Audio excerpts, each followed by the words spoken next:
Hi, I'm Mike from 1A Auto. We've been selling auto parts for over 30 years.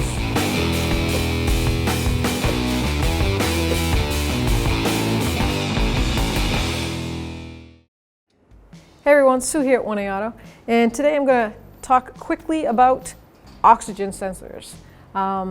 Problems with people that get the code and they don't understand it. So I'm just going to break it down in quick layman's terms so you feel like you're not being taken if your mechanic tells you you have an O2 sensor code.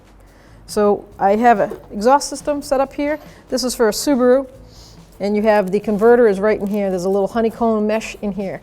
This filters out the carbon monoxide that comes out of the engine and comes down to this pipe, goes out through the muffler.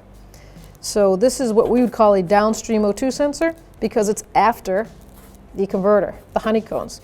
And this would be an upstream. On this case, this would be considered an air-fuel ratio sensor. So the computers are connected to these, and this gives sensors back to the computer. It gives it awareness. See the little vented holes? That's like a sniffer. So it's like an anteater inside that exhaust, and it's constantly taking messages and sending it to the ECM.